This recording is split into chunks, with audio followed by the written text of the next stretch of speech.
I went to a mental health screening on campus the other day because I care deeply about free t-shirts. So I filled out a survey, I handed it to the clinician, and she starts reading it. She says, have you ever been in to see us before? And I said, no. And she said, well, you should give us a call. She kept reading and she said, you know what? We're gonna call you. Yeah, real soon. Which I thought was kind of weird. So I left and I was thinking about it, but I can kind of see how she'd be a little concerned. There was one question in particular, do you blame yourself when things go wrong in your life? Which is kind of like a yes or no question, but I made it like a fill-in-the-blank question. But I said, I don't blame myself. I blame the crazy bitch in my head that makes me do stupid stuff.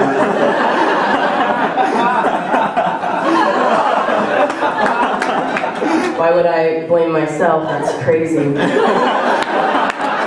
been great. Thanks for your time. Developing an initial 3-minute set for each student. Some of the students are doing a little bit longer, but we're trying to bring out their persona, you know, sort of magnified versions of themselves on stage. Although working on joke construction, set construction, and just general stagecraft. You don't realize how much of like a technical art stand-up comedy is, in addition to just being funny, because anyone can be funny. So you have to find a way to make it very streamlined so you can have punch after punch. So we have our show on Saturday at my club, and I think they're just going to, as we say in the business, kill. He started telling us about his views on American history, and I was like, I don't know how much this guy knows. He's just a Chinese businessman, and he's like, here are the 3 greatest presidents of all of American history. It's like, well, what is he going to say, Obama? I don't know. He's like, number 1, George Washington. I was like, George Washington, he knows his stuff. That's pretty good. He's like, George Washington, because he founded America, just like Mao founded China. I was like, Mao must be a pretty good guy. And then he's like, number 2, Abraham Lincoln. I was like, he really knows his stuff. Abraham Lincoln, Civil War, freer of the slaves. He's like, Abraham Lincoln, because he did not let the South go, just like we will not let Inner Mongolia, Taiwan, and Tibet go.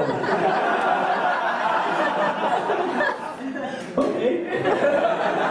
He's like, number 3, Jimmy Carter. I was like, you don't know what you're talking about. He's like, Jimmy Carter, because after him, American manufacturing went down. And then Chinese manufacturing went up. And now we are entering the Chongqing dynasty. It's more about like just how you say things rather than what you are, because you can really kind of take any subject and make it funny. I mean, like kind of a lot of the things that we say in life are really just a little strange, like, yo, what's up, dog? And you're like, yeah, I get that, like dogs, man's best friend, I'm your best friend, but like, do I get all the benefits of being your dog? Like, do I get free food? Do I not have to pay rent? And can I hump your wife as much as I like to without consequences? I think you look to your own life. A lot of my material comes from sort of what I run into in everyday life and the interactions that I have with people. So I think my sense of humor tends to be self-deprecating, so that's one thing I definitely tried to run with. I've been seeing a girl for over a year now, and I am just totally crazy about her, totally over the moon. And I think I'm about ready to take things to the next level. I know it's moving fast, but this weekend I'm gonna buy that ring I've been saving up for, and I'm gonna get dressed up nice, show up on her doorstep, and I'll kneel down and introduce myself to her.